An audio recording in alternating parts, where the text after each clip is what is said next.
Telle une double peine. Eyani et Roberta, respectivement maman de Rai et Teiva, tous deux atteints d'un handicap lourd, doivent jongler au quotidien pour transporter leur enfant et ainsi leur permettre de s'ouvrir à notre société. Avec un poids qui dépasse les 300 kg, ce type de fauteuil roulant électrique nécessite automatiquement un véhicule adapté.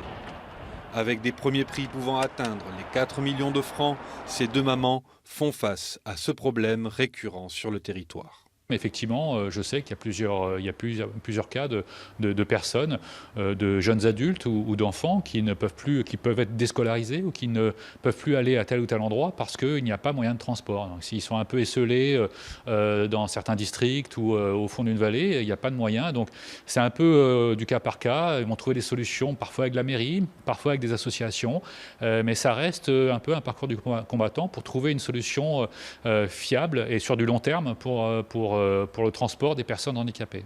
Et même si la CPS prend en charge une partie du matériel médical, ces dotations ne prennent pas en compte l'achat de ce type de véhicule adapté. Un défaut de prise en charge qui complique la vie de ces familles, qu'il est difficile de recenser. Quand il faut aller à un endroit, il faut calculer le temps, il faut prévoir. Il y a beaucoup de choses qui se disent qu'il est un poids pour nous et donc il nous évite en restant à la maison.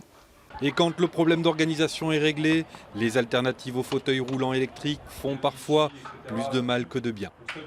Quand on doit sortir, Teiva ne peut pas venir avec nous puisqu'il préfère son fauteuil électrique que son fauteuil manuel.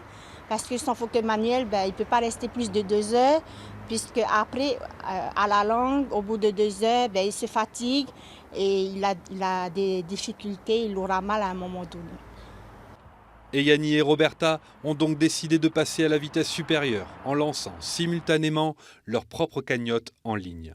Une dynamique relativement marginale sur le territoire, mais qui apparemment porte déjà ses fruits. On est vraiment touchés de voir des personnes qu'on ne connaît pas du tout, qui ne sont pas forcément sur Tahiti et qui nous envoient 200 €. Je suis là, waouh, c'est pas une petite somme, quoi. Mais même 20 €. 20 €, 20 €, 20 €, au final, c'est énorme. Ces deux récoltes de fonds qui se termineront d'ici quelques semaines devraient, à défaut de financer l'ensemble de ces deux véhicules adaptés, au moins sensibiliser le grand public et les institutions sur ce problème du transport.